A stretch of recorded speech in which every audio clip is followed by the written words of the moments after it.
वक्त से कुछ ही पलों में राष्ट्रपति के अभिभाषण के साथ संसद के बजट सत्र की शुरुआत होगी। राष्ट्रपति का आगमन संसद भवन में और अब केंद्रीय कक्ष की तरफ जाते हुए राष्ट्रपति रामनाथ कोविंद, साथ ही हम देख पा रहे हैं उपराष्ट्रपति एम वेंकैया नायडू और प्रधानमंत्री नरेंद्र मोदी, साथ ही लोकसभा अध्यक्ष ओम बिरला राष्ट्रपति के साथ केंद्रीय कक्ष की तरफ प्रस्थान करते हुए।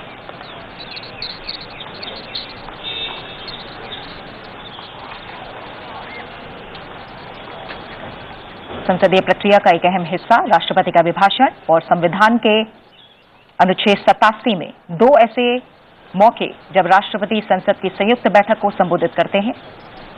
राष्ट्रपति राज्यसभा यानी उच्च सदन और लोकसभा यानी निचले सदन को देश में आम चुनाव के बाद जब नई लोकसभा का गठन होता है तब पहले सत्र के दौरान पहले दिन संयुक्त बैठक को संबोधित करते हैं और दूसरा वो मौका जब नए साल की शुरुआत के बाद संसद का पहला सत्र होता है, उसकी पहले दिन संयुक्त बैठक को राष्ट्रपति संबोधित करते हैं। नया साल 2022, पहला सत्र, संसद का बजट सत्र, उसका पहला दिन जिसकी शुरुआत आज राष्ट्रपति के अभिभाषण के साथ हो रही है। राष्ट्रपति जी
प्लीज टेक योर सीट।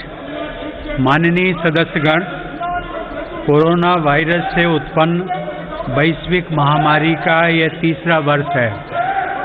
इस दौरान हमने भारत के लोगों की लोकतांत्रिक मूल्यों में अगाध आस्था, अनुशासन और कर्तव्यपरायणता को और मजबूत होते देखा है। आज जब भारत अपनी आज़ादी के 75 वर्ष पर अमृत महोत्सव मना रहा है, तब प्रत्येक भारतवासी की यह संकल्प शक्ति भारत के उज्जवल भविष्य के लिए असीम विश्वास पैदा करती है। इसी विश्वास के साथ मैं संसद भवन के इस ऐतिहासिक सेंट्रल हॉल से प्रत्येक भारतवासी का अभिनंदन करता हूं। मैं आज संसद के इस समवेत सत्र में देश के उन लाखों स्वाधीनता सेनानियों को नमन करता हूं, जिन्होंने अपने कर्तव्यों को सर्वोच्च प्राथमिकता दी और भारत को उसके अधिकार दिलाए। आज़ादी के इन 75 वर्षों में देश की विकास यात्रा में अपना योगदान देने वाले सभी महानुभावों का भी मैं श्रद्धापूर्वक स्मरण करता हूँ। अमृत महोत्सव के इस कालखंड में देश की महान विभूतियों से जुड़े विशेष अवसर भी सभी देशवासियों को प्रेरणा दे रहे हैं। गुरु तेग बहादुर जी का 400वां प्रकाश वर्ष पर्व, श्री अरविंदो की 150वीं जन्म जयंती, V.O. चिदम्बरम पिल्लई का 150वां जन्म वर्ष और नेताजी सुभाष चंद्र बोस की 125वीं जन्म जयंती जैसे पुण्य अवसरों को मेरी सरकार पूरी भव्यता के साथ मना रही है। सरकार ने इस वर्ष से गणतंत्र दिवस समारोह को नेताजी की जयंती पर 23 जनवरी से ही मनाने की शुरुआत की है। मेरी सरकार मानती है कि अतीत को याद रखना तथा उससे सीख लेना देश के सुरक्षित भविष्य के लिए बहुत ही जरूरी है। साहिबजादों के बलिदान की स्मृति में 26 दिसंबर को वीर बाल दिवस की घोषणा एवं 14 अगस्त को विभाजन विभीषिका स्मृति दिवस इसी सोच का परिचायक है। सरकार ने भगवान बिरसा मुंडा को श्रद्धांजलि स्वरूप उनके जन्म दिवस 15 नवंबर को जनजातीय गौरव दिवस के रूप में मनाने का भी निर्णय लिया। माननीय सदस्यगण, आज़ादी का अमृत महोत्सव हम सभी भारतीयों के लिए अगले 25 वर्षों के संकल्पों को आकार देने का पवित्र अवसर है।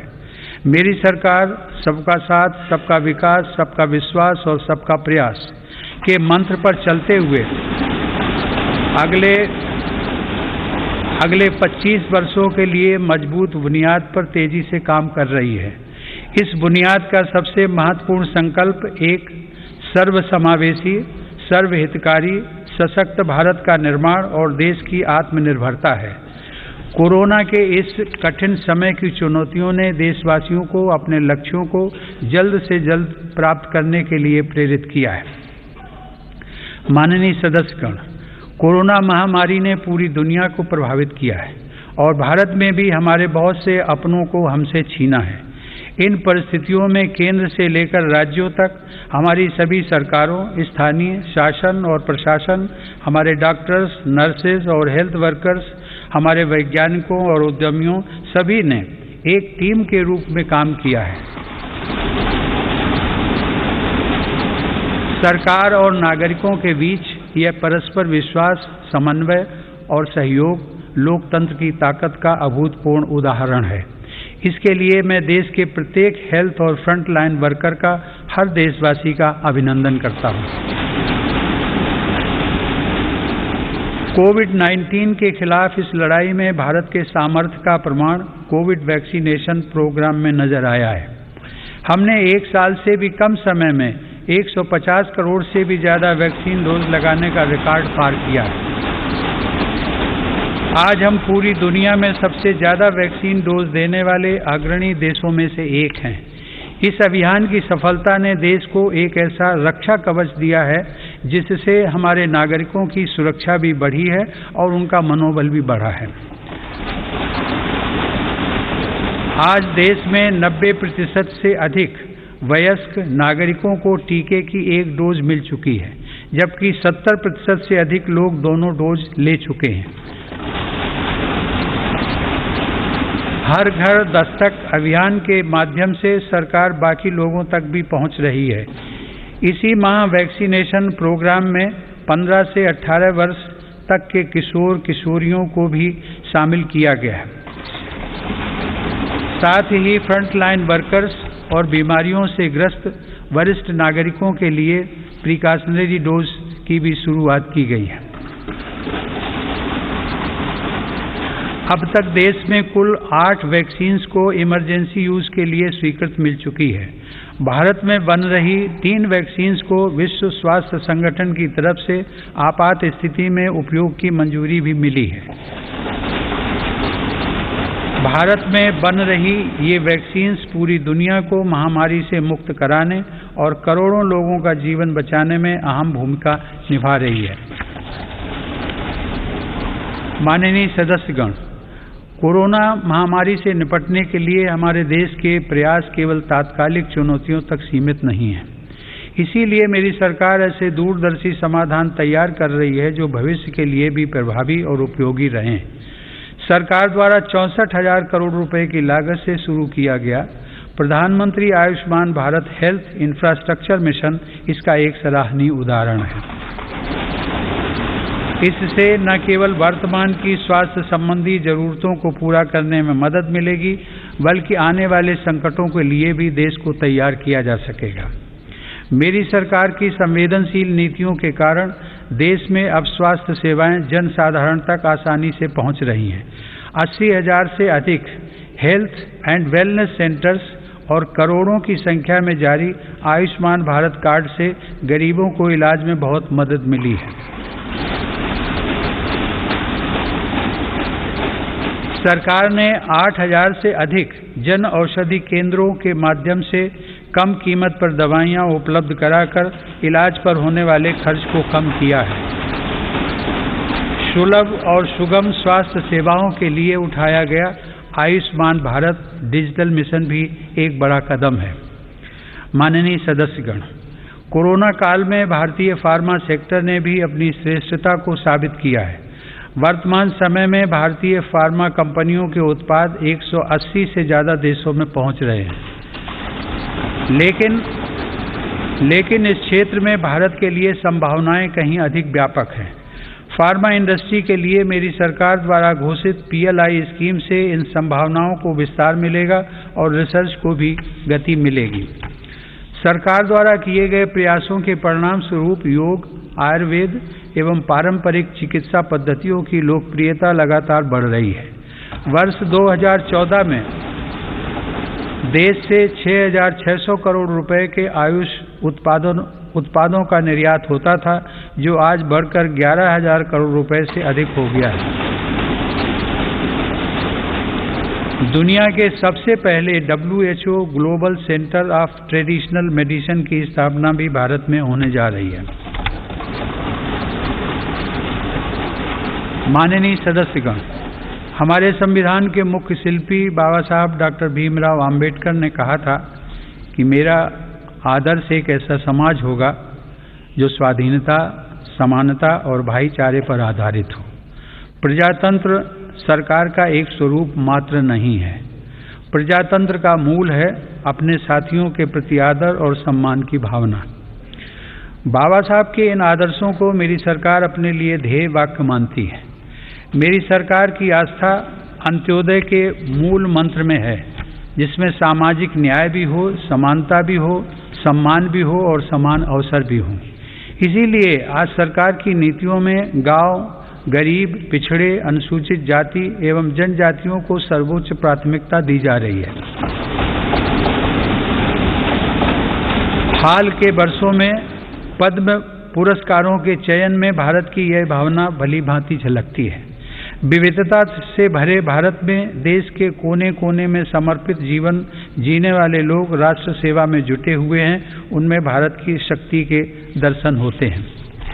माननीय सदस्यगण, कोरोना के इस महासंकट में हमने बड़े बड़े देशों में खाद्यान्न की कमी और भूख की परेशानी देखी है, लेकिन मेरी संवेदनशील सरकार ने इस बात का पूरा प्रयास किया कि 100 साल के इस सबसे बड़े संकट में कोई गरीब भूखा न रहे। प्रधानमंत्री गरीब कल्याण अन्न योजना के अंतर्गत मेरी सरकार सभी गरीबों को हर महीने मुफ्त राशन दे रही है। 80 करोड़ लाभार्थियों को 19 महीनों से खाद्यान्न वितरित करने हेतु 2,60,000 करोड़ रुपए के खर्च के साथ भारत में आज दुनिया का सबसे बड़ा फूड डिस्ट्रीब्यूशन प्रोग्राम चलाया जा रहा है। वर्तमान परिस्थितियों को देखते हुए पूरी संवेदनशीलता के साथ मेरी सरकार ने इस योजना को मार्च 2022 तक बढ़ा दिया है। कोरोना काल में गरीब के स्वाभिमान और उसके रोजगार की रक्षा करने के लिए सरकार प्रधानमंत्री स्वनिधि योजना भी चला रही है। यह योजना हमारे रेहड़ी पटरी वाले भाइयों बहनों के लिए बहुत सहायक सिद्ध हो रही है। इस योजना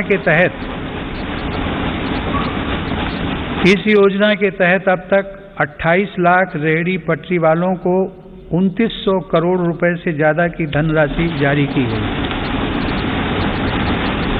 सरकार अब इन स्ट्रीट वेंडर्स को ऑनलाइन फूड डिलीवरी करने वाली कंपनियों के साथ भी जोड़ रही है। श्रमिकों के हितों की रक्षा के लिए सरकार ने ई श्रम पोर्टल भी शुरू किया है, जिससे अब तक 23 करोड़ से अधिक श्रमिक जुड़ चुके हैं। जनधन आधार मोबाइल अर्थात जैम ट्रिनिटी को मेरी सरकार ने जिस तरह नागरिक सशक्तिकरण से जोड़ा है, उसका प्रभाव भी हम लगातार देख रहे हैं। 44 करोड़ से अधिक गरीब देशवासियों के बैंकिंग सिस्टम से जुड़ने के कारण महामारी के दौरान करोड़ों लाभार्थियों को सीधे कैश ट्रांसफर का लाभ मिला है।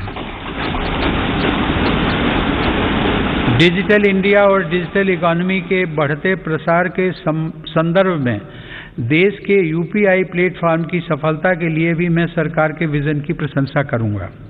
दिसंबर 2021 में देश में 8 लाख करोड़ रुपए से ज़्यादा का लेन देन यूपीआई के माध्यम से हुआ है। यह इस बात का उदाहरण है कि हमारे देश में जन सामान्य द्वारा बदलाव और तकनीक को बहुत तेजी से अपनाया जा रहा है। माननीय सदस्यगण, मेरी सरकार मूलभूत सुविधाओं को गरीब के सशक्तिकरण और गरीब की गरिमा बढ़ाने का माध्यम मानती है। पिछले वर्षों के अनवरत प्रयासों से प्रधानमंत्री आवास योजना में अब तक 2 करोड़ से अधिक पक्के घर गरीबों को मिल चुके हैं। प्रधानमंत्री आवास योजना ग्रामीण के तहत गत 3 वर्षों में करीब 1.5 लाख करोड़ रुपए की लागत से 1 करोड़ 17 लाख घर स्वीकृत किए गए हैं। हर घर जल पहुंचाने के उद्देश्य से शुरू किए गए जल जीवन मिशन ने लोगों के जीवन में बड़ा बदलाव लाना शुरू कर दिया है। महामारी की बाधाओं के बावजूद करीब 6 करोड़ ग्रामीण घरों को पेयजल के कनेक्शन से जोड़ा गया है। इसका बहुत बड़ा लाभ हमारे गांव की महिलाओं, बहनों, बेटियों को हुआ है। ग्रामीण क्षेत्रों में लोगों को उनकी संपत्ति के दस्तावेज देने के लिए शुरू की गई स्वामित्व योजना भी एक असाधारण प्रयास है। इस योजना के तहत अब तक 27,000 गाँव में 40 लाख से अधिक प्रॉपर्टी कार्ड दिए जा चुके हैं। ये प्रॉपर्टी कार्ड न केवल विवादों को रोकने में सहायक हैं, बल्कि गांव के लोगों को बैंकों से मदद मिलना भी आसान हो रहा है।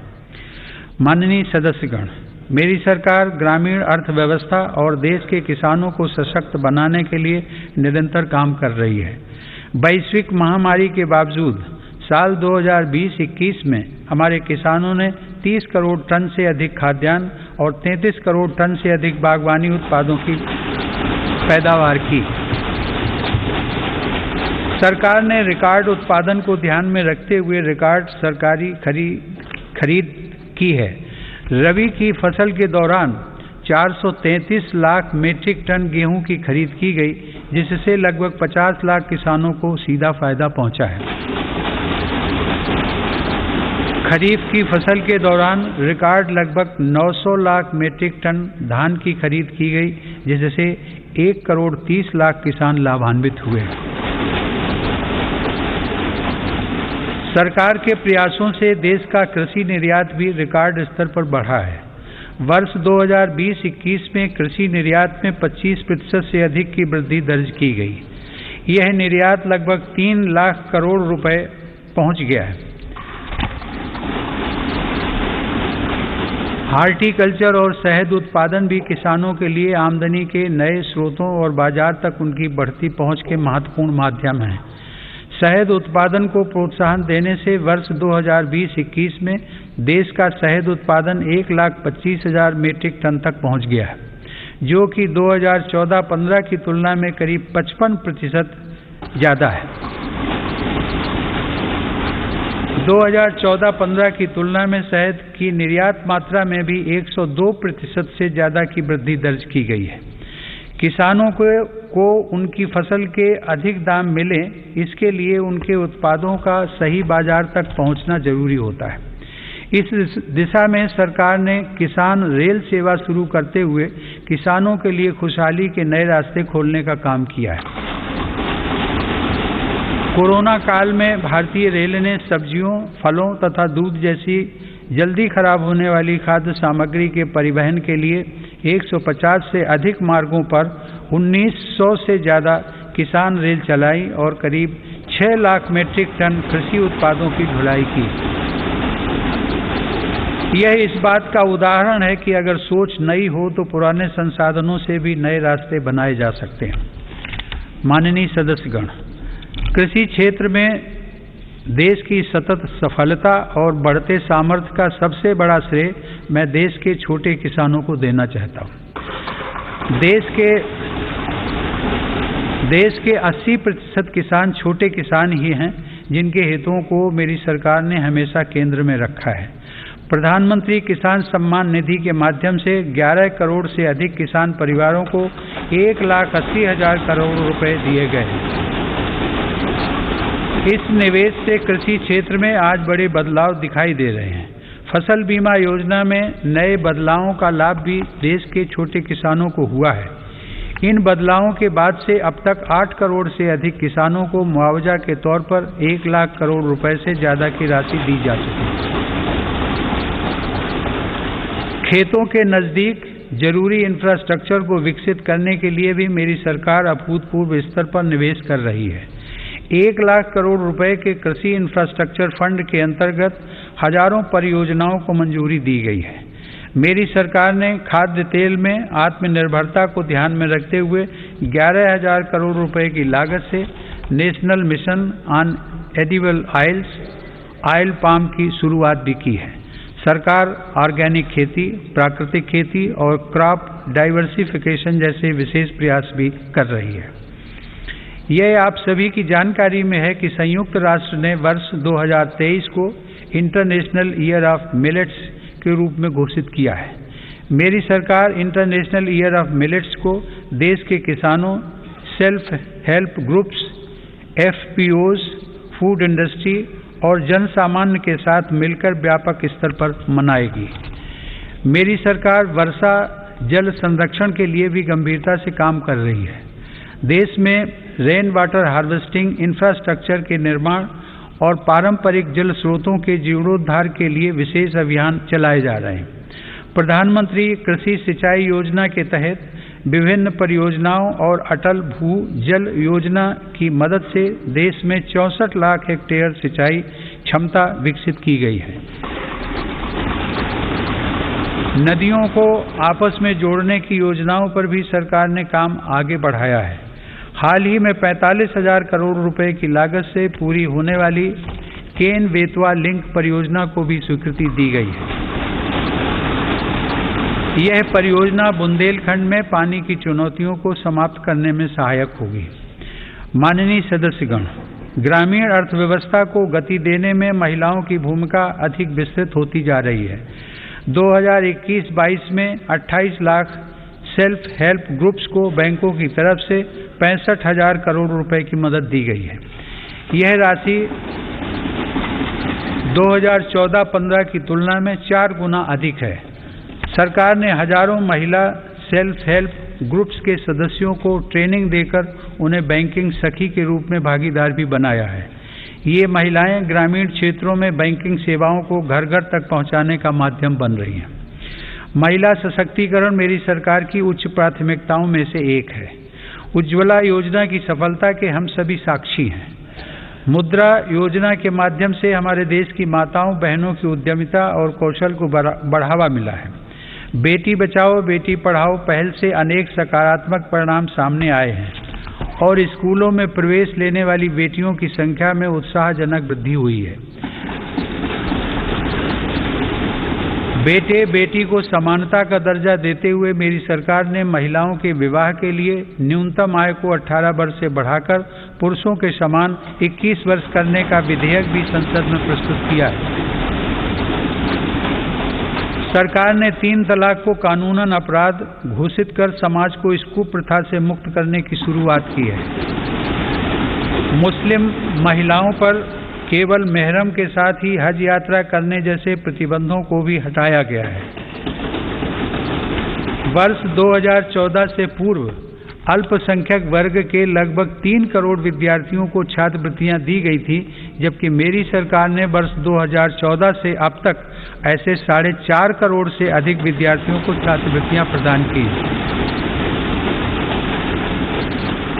इससे मुस्लिम बालिकाओं के स्कूल छोड़ने की दर में महत्वपूर्ण कमी दर्ज की गई है तथा उनके प्रवेश में वृद्धि देखी गई है। देश की बेटियों में सीखने की क्षमता को बढ़ावा देने के लिए राष्ट्रीय शिक्षा नीति में जेंडर इंक्लूजन फंड का भी प्रावधान किया गया है।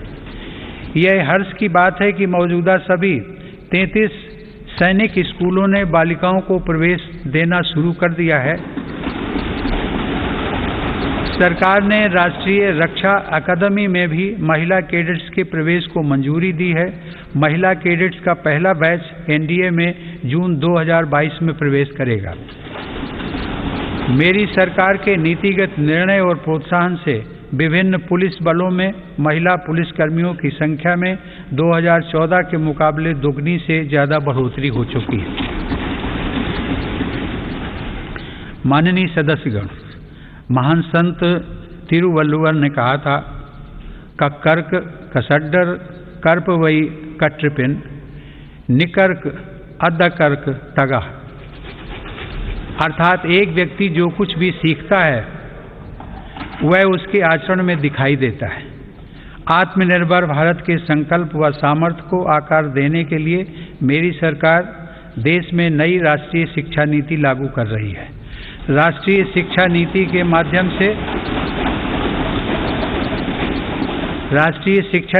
माध्यम से स्थानीय भाषाओं को भी प्रोत्साहित किया जा रहा है। स्नातक पाठ्यक्रमों की महत्वपूर्ण प्रवेश परीक्षाएं भारतीय भाषाओं में भी संचालित करने पर जोर दिया जा रहा है। इस वर्ष 10 राज्यों के 19 इंजीनियरिंग कॉलेजों में 6 भारतीय भाषाओं में पढ़ाई शुरू हो रही है। स्किल इंडिया मिशन के तहत ITI, जन शिक्षण संस्थान और प्रधानमंत्री कौशल केंद्रों के जरिए पूरे देश में 2.25 करोड़ से अधिक युवाओं का कौशल विकास हुआ है। स्किल को उच्च शिक्षा के साथ जोड़ने के लिए UGC के नियमों में कई बदलाव भी किए गए हैं। कोरोना से लड़ाई के लिए स्किल इंडिया मिशन के तहत हेल्थ केयर से जुड़े 6 विशेष प्रशिक्षण कार्यक्रम शुरू किए गए। इनसे हेल्थ केयर सेक्टर को मदद मिल रही है। सरकार द्वारा जनजातीय युवाओं की शिक्षा के लिए हर आदिवासी बहुल ब्लॉक तथा एकलव्य आवासीय मॉडल स्कूल के विस्तार का काम किया जा रहा है। ये स्कूल लगभग 3.5 लाख जनजातीय युवाओं को सशक्त बनाएंगे। माननीय सदस्यगण, टोक्यो ओलंपिक के दौरान हम सभी ने भारत की युवा शक्ति की क्षमताओं को देखा है। इस अंतर्राष्ट्रीय प्रतिस्पर्धा में अब तक का बेहतरीन प्रदर्शन करते हुए भारत ने 7 मेडल जीते। टोक्यो पैरा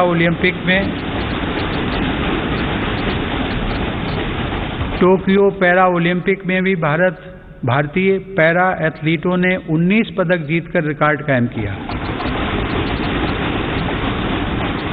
ओलंपिक प्रतिस्पर्धाओं तथा खेलकूद में भारत की उपस्थिति मजबूत करने के लिए केंद्र सरकार राज्य सरकारों के साथ मिलकर देश में सैकड़ों खेलो इंडिया केंद्र स्थापित कर रही है।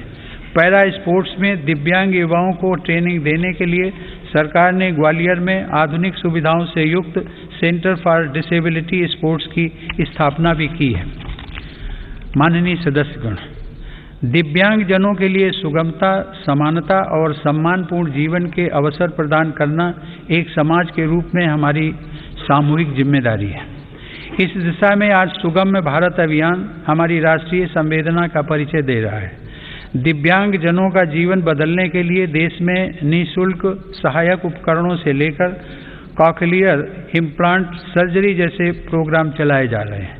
इन कार्यक्रमों के अंतर्गत अब तक 25 लाख से अधिक दिव्यांग व्यक्तियों को सहायता उपकरण उपलब्ध करवाए गए हैं और करीब 4000 सफल कॉकलियर इम्प्लांट किए गए हैं। इन्हीं प्रयासों को आगे बढ़ाते हुए सरकार ने मध्य प्रदेश में national institute of mental health rehabilitation की स्थापना भी की है। दिव्यांग युवाओं के भविष्य के लिए 10,000 शब्दों की इंडियन साइन लैंग्वेज डिक्शनरी भी बनाई गई है। माननीय सदस्यगण, हमारा स्टार्टअप इकोसिस्टम हमारे युवाओं के नेतृत्व में तेजी से आकार ले रही अनंत नई संभावनाओं का उदाहरण है। वर्ष 2016 से हमारे देश में 56 अलग अलग सेक्टर्स में 60,000 नए स्टार्टअप्स बने हैं। इन स्टार्टअप्स के जरिए 6 लाख से अधिक रोजगारों का सृजन हुआ है। वर्ष 2021 में कोरोना काल में भारत में 40 से अधिक यूनिकॉर्न स्टार्टअप अस्तित्व में आए, जिनमें से प्रत्येक का मूल्य 7,400 करोड़ रुपए से अधिक आंका गया है।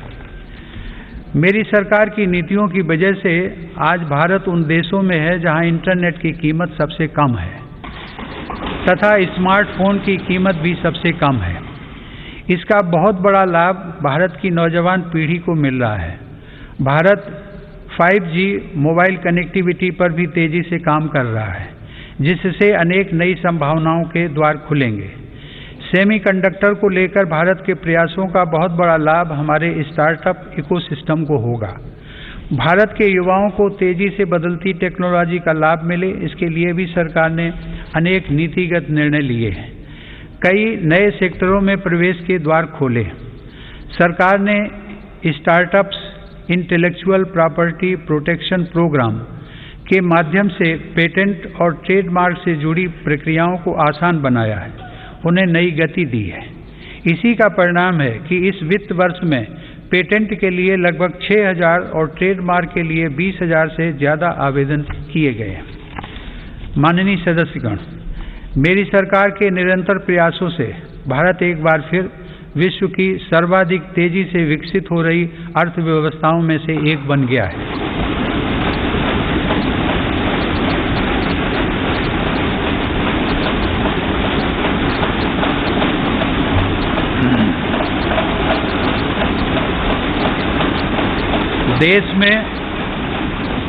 देश में जीएसटी कलेक्शन पिछले कई महीनों से निरंतर 1 लाख करोड़ रुपए से ऊपर बना हुआ है। इस वित्त वर्ष के पहले 7 महीनों में $48 बिलियन का विदेशी निवेश आना इस बात का प्रमाण है कि अंतर्राष्ट्रीय निवेशक भारत के विकास को लेकर बहुत आश्वस्त हैं। भारत का विदेशी मुद्रा भंडार भी इस समय $630 बिलियन से ऊपर है। हमारा निर्यात भी तेजी से बढ़ रहा है और पिछले रिकॉर्ड टूट रहे हैं। 2021 में अप्रैल से दिसंबर के दौरान भारत का गुड्स निर्यात लगभग $300 बिलियन यानी 22 लाख करोड़ रुपए से अधिक रहा है, जो कि 2020 की इसी अवधि की तुलना में 1.5 गुना ज़्यादा है। मेरी सरकार ने मैन्युफैक्चरिंग सेक्टर में मौजूद संभावनाओं को साकार करने और युवाओं को नए अवसर देने के लिए 1,97,000 करोड़ रुपए से ज़्यादा के निवेश से 14 महत्वपूर्ण PLI स्कीम्स शुरू की हैं। ये PLI स्कीम्स न केवल भारत को ग्लोबल मैन्युफैक्चरिंग हब के रूप में स्थापित करने में मदद करेंगी, बल्कि रोजगार के 60 लाख से अधिक अवसर भी उपलब्ध कराएंगे। देश में मोबाइल उत्पादन की सफलता मेक इन इंडिया का एक बड़ा उदाहरण है। आज भारत विश्व में दूसरा सबसे बड़ा मोबाइल फोन निर्माता बनकर उभरा है। इससे भारत के लाखों युवाओं को रोजगार भी मिला है। हमारा देश इलेक्ट्रॉनिक और टेक्नोलॉजी हार्डवेयर के क्षेत्र में ग्लोबल लीडर बने, इसके लिए सरकार ने सिलिकॉन और compound semiconductor fabrication, display, FAB, chip design और इनसे जुड़े वेंचर्स के लिए हाल ही में 76,000 करोड़ रुपए का पैकेज भी घोषित किया है। मेरी सरकार नए क्षेत्रों के साथ साथ उन पारंपरिक क्षेत्रों में भी देश की स्थिति को पुनः मजबूत बना रही है, जिनमें हमारे पास सैकड़ों वर्षों का अनुभव है। इसी दिशा में मेरी सरकार द्वारा वस्त्र उद्योग के विकास के लिए करीब 4,500 करोड़ रुपए के निवेश से 7 मेगा इंटीग्रेटेड टेक्सटाइल रीजन और अपैरल पार्क बनाए जा रहे हैं। इससे देश में इंटीग्रेटेड टेक्सटाइल वैल्यू चेन तैयार होगी। ये मेगा टेक्सटाइल पार्क्स भारतीय तथा विदेशी निवेशकों को भी आकर्षित करेंगे और रोजगार के लाखों नए अवसर पैदा करेंगे। माननीय सदस्यगण, भारत की समृद्धि में बड़े उद्योगों के साथ सूक्ष्म एवं लघु उद्योगों की भूमिका बहुत महत्वपूर्ण है। हमारे MSMEs हमारी अर्थव्यवस्था का मेरुदंड रहे हैं और आत्मनिर्भर भारत को गति प्रदान करते रहे हैं।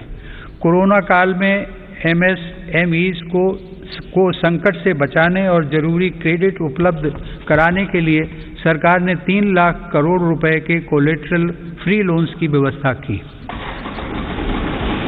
हाल के अध्ययनों से यह स्पष्ट हुआ है कि इस योजना की सहायता से 13.5 लाख MSME यूनिट्स को जीवन दान दिया गया और 1.5 करोड़ रोजगार भी सुरक्षित किए गए। जून 2021 में सरकार 3 लाख करोड़ रुपए की इस गारंटी को बढ़ाकर 4.5 लाख करोड़ रुपए कर चुकी है। MSME सेक्टर को विस्तार प्रदान करने तथा इस सेक्टर के लिए अवसर बढ़ाने हेतु कई नीतिगत फैसले भी लिए गए हैं। MSMEs की नई परिभाषा से छोटे उद्योगों को आगे बढ़ाने में मदद मिल रही है। सरकार ने थोक और खुदरा व्यापारियों व स्ट्रीट वेंडर्स को उद्यम पोर्टल पर रजिस्टर करने की अनुमति भी दी है ताकि उन्हें प्रायोरिटी सेक्टर लेंडिंग का लाभ मिल सके। मैं खादी की सफलता का भी विशेष उल्लेख करूंगा। आज़ादी की लड़ाई में बापू के नेतृत्व में देश की चेतना का प्रतीक रही खादी एक बार फिर छोटे उद्यमियों का संबल बन रही है। सरकार के प्रयासों से 2014 की तुलना में देश में खादी की बिक्री 3 गुना बढ़ी है।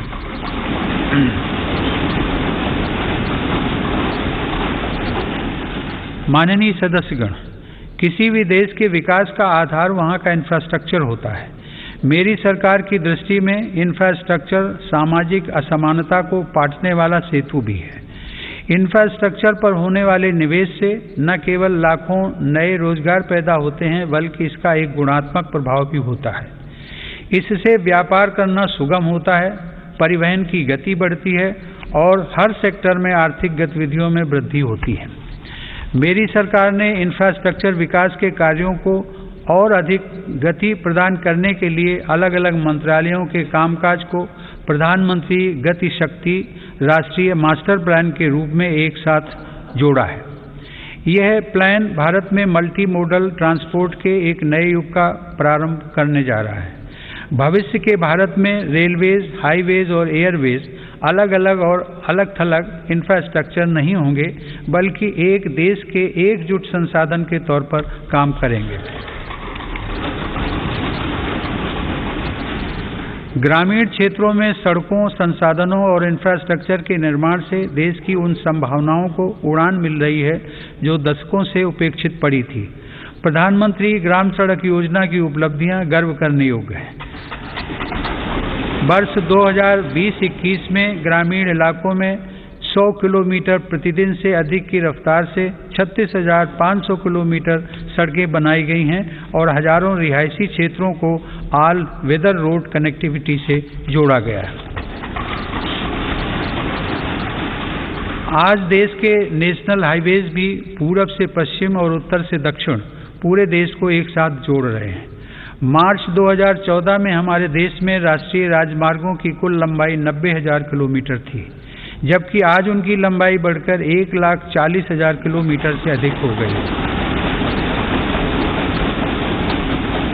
भारतमाला परियोजना के अंतर्गत लगभग 6 लाख करोड़ रुपए की लागत से 20,000 किलोमीटर से अधिक लंबाई के राजमार्गों पर काम किया जा रहा है। इनमें 23 ग्रीन एक्सप्रेसवेज और ग्रीन फील्ड कॉरिडोर्स का विकास भी शामिल है। दिल्ली मुंबई एक्सप्रेस वे भी पूरा होने के करीब है, जो कि भारत का सबसे लंबा और सबसे तेज एक्सप्रेस वे होगा। मेरी सरकार को पंढरपुर तीर्थ को जोड़ने वाले संत ज्ञानेश्वर मार्ग और संत तुकाराम पालकी मार्ग के चौड़ीकरण का काम शुरू करने का सौभाग्य भी मिला है। देश में आधुनिक इंफ्रास्ट्रक्चर के विकास से आज जहां एक ओर विकास के नए रास्ते खुल रहे हैं, तो वहीं दूसरी ओर इससे देश की सुरक्षा को भी नई ताकत मिल रही है। बॉर्डर रोड्स ऑर्गेनाइजेशन BRO ने लद्दाख में उमलिंग ला दर्रा पर 19,000 फीट की ऊंचाई पर विश्व की सबसे ऊंची परिवहन योग्य सड़क का निर्माण किया है। लद्दाख के डेमचोक, उत्तराखंड के जोलिंगकोंग और अरुणाचल प्रदेश के हुरी जैसे सर्वाधिक दूरस्थ गांवों को भी आधुनिक सड़कों से जोड़ा गया है। मेरी सरकार भारतीय रेलवे का भी तेज गति से आधुनिकीकरण कर रही है। नई वंदे भारत ट्रेनें तथा नए विस्टाडोम कोच भारतीय रेल की आभा में वृद्धि कर रहे हैं। बीते 7 वर्षों में 24,000 किलोमीटर रेलवे रूट का विद्युतीकरण हुआ है। नई रेलवे लाइंस बिछाने और दोहरीकरण का काम भी तेज गति से जारी है। गुजरात में गांधीनगर रेलवे स्टेशन और मध्य प्रदेश में रानी कमलापति रेलवे स्टेशन आज आधुनिक भारत की नई तस्वीर के रूप में सामने आए। कश्मीर में चिनाब नदी पर निर्मित हो रहा रेलवे आर्च ब्रिज आकर्षण का केंद्र बन रहा है। मेरी सरकार ने गरीब और मध्यम वर्ग का जीवन आसान बनाने के लिए पब्लिक ट्रांसपोर्ट की सुविधा बढ़ाने में भी असाधारण काम किया है। देश में 11 नई मेट्रो लाइंस पर सेवाएं शुरू की गई हैं, जिनका लाभ 8 राज्यों में लाखों लोगों को हर दिन मिल रहा है। भारत आज दुनिया के 4 सबसे बड़े ड्राइवरलेस ट्रेन नेटवर्क वाले देशों में भी शामिल हो गया है। हमने देश में इंडिजिनस ऑटोमेटिक ट्रेन सिस्टम भी विकसित किया है, जो कि मेक इन इंडिया की बढ़ती क्षमता का प्रतीक है। सरकार ने देश में 21 ग्रीन फील्ड एयरपोर्ट्स के निर्माण के लिए भी मंजूरी दी है। इनमें से देश का सबसे बड़ा एयरपोर्ट उत्तर प्रदेश के गौतम बुद्ध नगर जिले में बन रहा है। देश के महत्वपूर्ण कारोबारी क्षेत्रों को बंदरगाहों से जोड़ने के लिए सागरमाला कार्यक्रम के अंतर्गत 80 से अधिक कनेक्टिविटी परियोजनाओं पर भी काम हो रहा है। अब तक 24 राज्यों में 5 मौजूदा राष्ट्रीय जलमार्गों और 106 नए जलमार्गों सहित कुल 111 जलमार्गों को राष्ट्रीय जलमार्ग घोषित किया गया है। इनमें से 23 जलमार्गों के जरिए माल परिवहन भी हो सकेगा। आधुनिक इंफ्रास्ट्रक्चर की दिशा में सरकार द्वारा 27,000 सर्किट किलोमीटर से ज़्यादा ट्रांसमिशन लाइंस भी बिछाई गई हैं। माननीय सदस्यगण, बीते समय में हमने देश में आत्मनिर्भर भारत के नए संकल्प को ठोस आकार लेते देखा है। इस संकल्प को रिफॉर्म्स की ऊर्जा से तेज गति प्राप्त हो रही है। नए लेबर रिफॉर्म्स से लेकर बैंकिंग रिफॉर्म्स और इंसॉल्वेंसी एंड बैंक्रप्सी कोड तक सुधारों का यह क्रम बिना रुके अनवरत चल रहा है। विगत वर्ष केंद्र और राज्यों के अलग अलग विभागों में 26,000 से ज़्यादा कंप्लायंसेस की आवश्यकता को घटाया जा चुका है। देश में स्पेस को प्राइवेट सेक्टर के लिए खोलकर संभावनाओं का अनंत आकाश भी उपलब्ध करा दिया गया। पिछले साल भारत की अंतरिक्ष क्षमताओं को बढ़ाने के लिए इन स्पेस का गठन किया जाना ऐसा ही एक प्रमुख कदम है। तेजी से विकसित हो रही ड्रोन टेक्नोलॉजी और इससे जुड़ी संभावनाओं को लेकर भी मेरी सरकार सजग और सक्रिय है। इस दिशा में सरकार ने सिंप्लीफाइड ड्रोन रूल्स 2021 को अधिसूचित किया है और ड्रोन व ड्रोन कलपुर्जों के देश में निर्माण के लिए PLI योजना भी शुरू की है।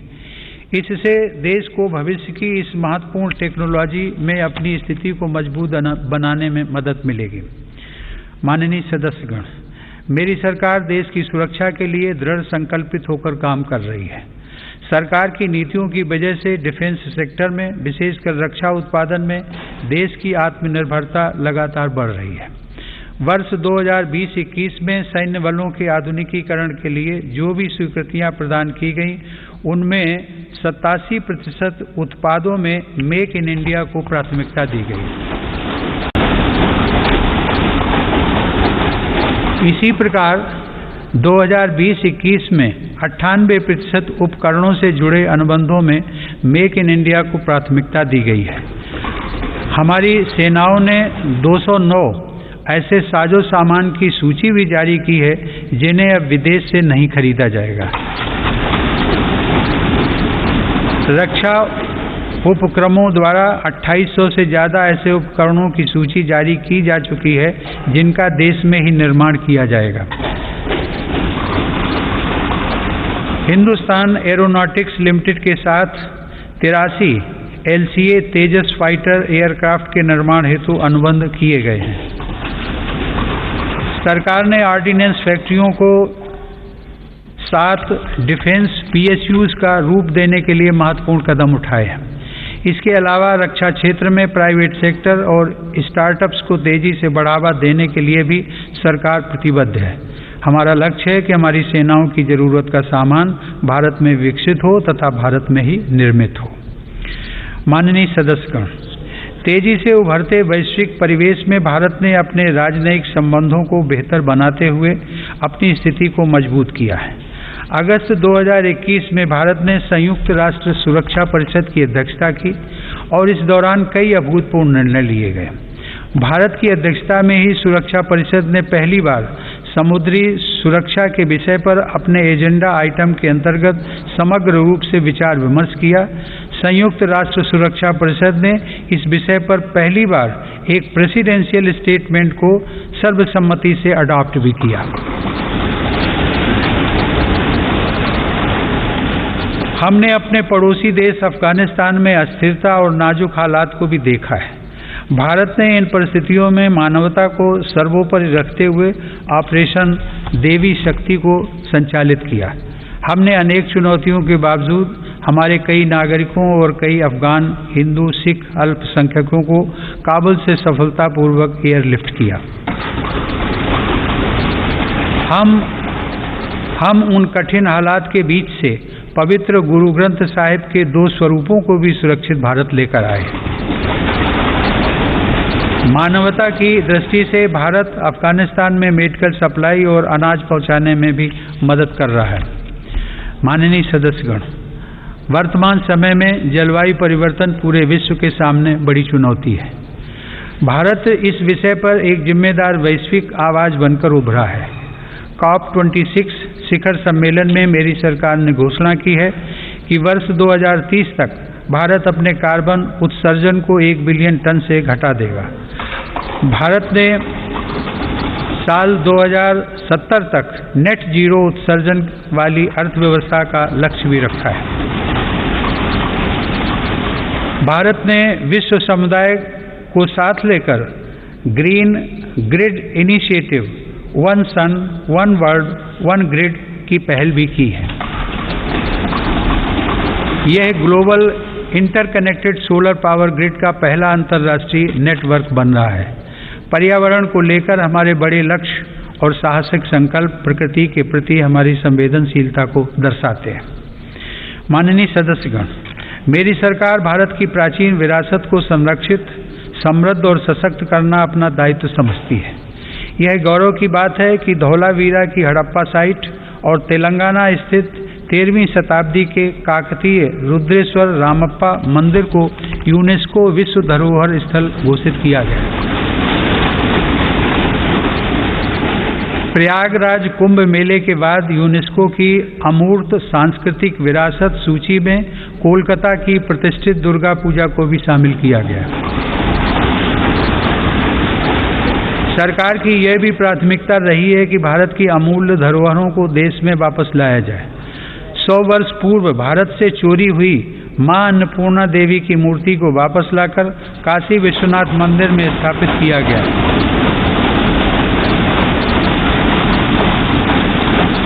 दुनिया के अलग अलग देशों से ऐसी ही कई ऐतिहासिक धरोहरें आज भारत में वापस लाई जा रही हैं। हम सब जानते हैं कि विरासत और पर्यटन का एक दूसरे से गहरा नाता है।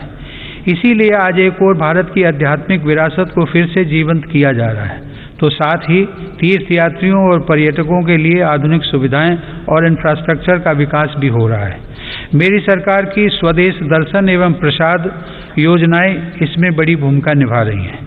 गोवा के 60वें मुक्ति दिवस के अवसर पर फोर्ट अगुआडा जेल परिसर में स्मारक का जीर्णोद्धार करके उसका उद्घाटन किया गया है। यह गोवा मुक्ति संग्राम के सेनानियों के अविस्मरणीय संघर्षों का स्मारक है। माननीय सदस्यगण, आज़ादी के अमृत काल में एक भारत श्रेष्ठ भारत के हमारे संकल्प के आधार पर आज लोकतांत्रिक मूल्यों के साथ विकास के नए अध्याय लिखे जा रहे हैं।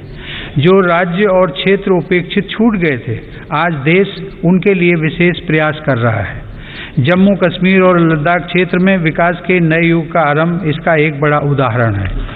मेरी सरकार ने जम्मू कश्मीर के औद्योगिक विकास के लिए लगभग 28,000 करोड़ रुपए की लागत से नई सेंट्रल सेक्टर स्कीम शुरू की है। पिछले वर्ष काजीगुंड बनिहाल सुरंग को भी यातायात के लिए खोल दिया गया है। श्रीनगर से शारजाह तक की अंतर्राष्ट्रीय उड़ानें भी शुरू हो गई हैं। जम्मू कश्मीर के लोगों को शिक्षा, स्वास्थ्य और रोजगार के बेहतर अवसर प्रदान करने के लिए अनेक महत्वपूर्ण कदम उठाए गए हैं। इस समय वहां 7 मेडिकल कॉलेजों के अलावा 2 एम्स का कार्य प्रगति पर है, जिनमें से एक एम्स जम्मू में और एक कश्मीर में है। IIT जम्मू और IIM जम्मू का निर्माण कार्य भी तेजी से चल रहा है।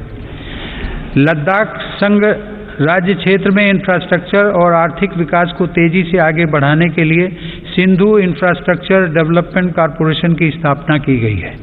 लद्दाख की इस विकास यात्रा में एक और उपलब्धि सिंधु सेंट्रल यूनिवर्सिटी के रूप में जुड़ रही है।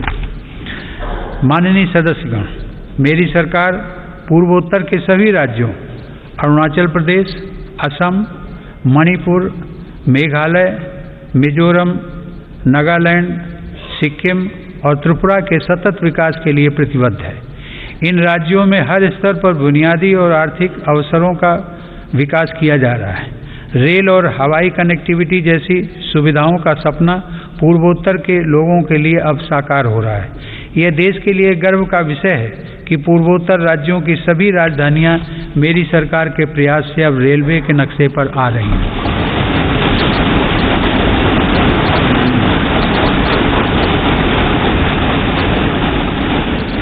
ईटानगर के होलोंगी में एक नए एयरपोर्ट की स्थापना की जा रही है।